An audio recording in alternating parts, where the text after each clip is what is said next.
It's a big, big game at White Hart Lane this weekend. You can't escape it. You can't escape it. Liverpool are in trouble this season. 110% facts. Cast iron trouble in the Premier League. Their away record in the Premier League is absolutely horrendous. They have struggled to beat minnows. They've struggled to beat the mid-teams. The record against the bigger boys isn't so bad. Champions League, great, but they've been struggling. Tottenham, no Romero, no Kulusevski, no Richarlison, no Son. As of right now when I'm recording this, that's according to the media and the reports coming out. But they're missing some big boys up front. And their record in the past 10 years alone against Liverpool is absolutely horrendous. What's going to happen? I want to know. Smash the like and share button. Leave your comments below. Let's do this.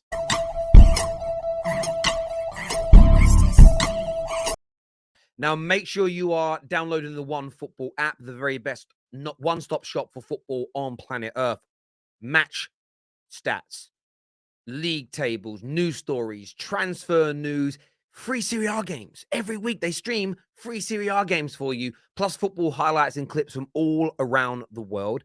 Get it downloaded now. Link in the description, or scan that right there, that beautiful looking QR code. Get that done for us right now, people. But Tottenham versus Liverpool. What's going to happen? I want your comments below right now. Who's winning this game? Whether you want to say the outright winner and why, score prediction and why, I'll leave that to you, my beauties, my wonderful Football Terrace community. I want to know. But this game's actually got me a little bit more excited than Chelsea-Arsenal. And it's because of the ramifications for both teams. Now, I say that because Liverpool, we'll start with Liverpool. Liverpool are definitely struggling. I'm just checking this here in the Premier League. Their away record this year in the Premier League reads draw, loss, loss. They played 5 games away from home, lost 3 of them, drawn 2. 1-0. 0. They've won none. But it's Tottenham. And I say that because in the past decade, Tottenham have managed 1 win. And that was a barnstorming 4-1 in October 2017. 5 years have surpassed us since this point. Quite simply put, Tottenham do not beat Liverpool. It doesn't happen. And in that 10 years, we've seen Liverpool good. We've seen Liverpool bad. We've seen Tottenham good. We've seen Tottenham bad. We've seen them both have injury issues, both have full fit, beaming squads. We've seen good football and bad football from both in that time. And Liverpool always, or nearly always, come out on top. And in fact, of all those games, 1, 2, 3, 4, 5, 6, 7, 8, 9, 10, 11, 12, 13, 14 have been victories for Liverpool. And only on 1, 2, 3, 4, 5, 6, 7 occasions have they not won. So of those 21 games in a decade, 14 have been won by Liverpool. It's astounding. So basing it on history alone, Liverpool are favourites. But then it comes down to the actual game. Who is going to step up? Well, I want your thoughts on that. Before we do it, let's take a little look here at what OHARA's got to say. Worry for Spurs, though, and I don't know what Conte is going to do, because we're going to come up against the Liverpool side. I know. No, we're not going to park the bus. I'm not. What? I know what you're going You're not going to park the bus. Of course you're going to park the bus. Of course you were going to park the bus. There is no way without Kulusevski, Son, and Richarlison you can attack. Where's the creativity? How are you going to open them up? This is counter-attack all the way. But I think we might have to park the bus. I don't want us to park the bus. Okay. He knows. Because the only striker, the only player we've got, the only attacker that's worthy of starting in this game really is Harry Kane. Mora, for me, lets you down. He's not been good enough. Brian Hill, I think, he's too lightweight. So what do you do? What are we going to do? Okay, don't park the bus. You're going to park the transit vans. Listen, they are going to park the bus. They're going to have to park the bus. There's no doubt about it. There is no doubt about it whatsoever. And listen, Tottenham's home record this season has been very good. Okay, they've played 6 at home, 1-5. They did lose their last one to Newcastle. But there's a lot of pressure on Spurs here. And there's a lot of pressure on Spurs for a few reasons. One, as we know, Arsenal are flying high and that bothers them. Two, they're not getting the recognition they need every day. I see Patrick. I see Jamie O'Hara. You know, I see so many Tottenham fans within the Football Terrace community. Please praise us. Please praise us. Please praise us. We're great. We're third in the league. We don't care what you will think. Subsequently, every day reacting to what everybody else thinks. Tottenham's need for validation is huge. It is gargantuan. It is massive. It is palpable beyond recognition. Grand Canyon-sized palpability of recognition and validation they need from rivals. Not from themselves. They want it from rivals. On top of that, you have to look at recent form. And recent form, recent form across all competitions. You look at this with Tottenham. Yes, they've won their last 2 games. Scraped a 3-2 against Bournemouth. They deserved it, but they scraped it in the end. They just about beat Marseille. Drew with Sporting. Beat by Newcastle. Outclassed by Man United.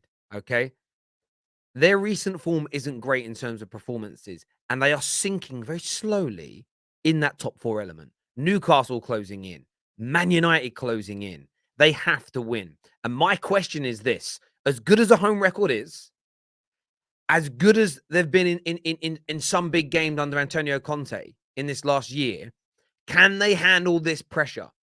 There are 2 games remaining before the break for the World Cup.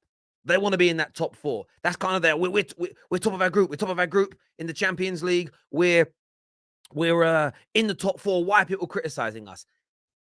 One doth protest too much, methinks. And I think the pressure this weekend may get a little bit too much for Tottenham. I think maybe Man United will catch them. I think maybe Newcastle will leapfrog them this weekend. And I think that's in the back of all of their minds. And you couple that up with the fact that Tottenham have an horrendous record, an awful record against Liverpool. I think they're getting done.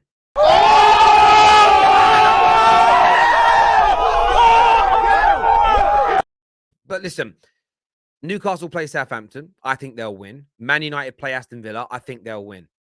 All of those games take place before Tottenham kick a ball. Tottenham could be finding, they'll be in 4th if Man United win and Newcastle win. They will be on goal difference. But they will find themselves in a position where Man United have a game in hand over them against Leeds United.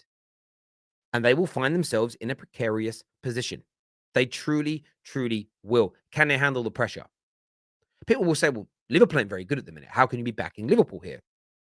Well, I think people expect Liverpool to lose this game. I think people are expecting Liverpool to not be able to beat them in this match. And I think that is going to play into Liverpool's hands. I think there may end up being on match day a slight lack of respect for Liverpool. This will be easy. Look what United did. Look what Arsenal did. Look what Leeds did. Look what Nottingham Forest did. We can do the same. But all those teams were able to beat Liverpool, barring Arsenal that I think outplayed them, with pace on that counter. Where is that pace? Mora? No. Sessegnon, Perisic? No. The midfield is strong. The midfield battle, I could honestly see Højbjerg, Basuma, Bentancur winning that. But where will they damage Liverpool?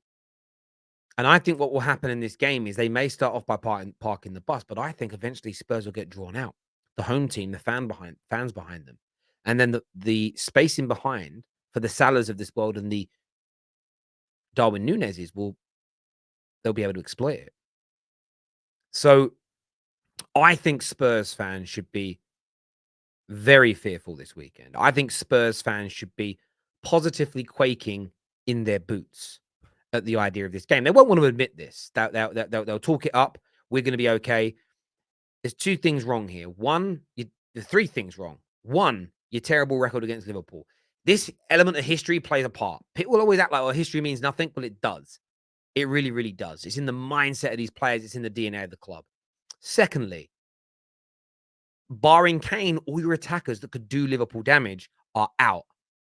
Thirdly, I think you're more worried about your current situation than you're letting on. And I think you know that you're slowly sinking. You still may make the top 4, but you're in bad form right now. And I think that pressure, coupled with the injuries and your terrible record against Liverpool, is going to see Liverpool Football Club win this game. I'm going to go for a 2-1. I want your thoughts and I want your feelings on this. Leave your comments below. Make sure you're smashing the like and the subscribe button. You're scanning that QR code on the screen as well and downloading the brilliant OneFootball app. Until next time, take care. Goodbye. God bless. And we'll see you all again very, very soon. Thank you. Let's go!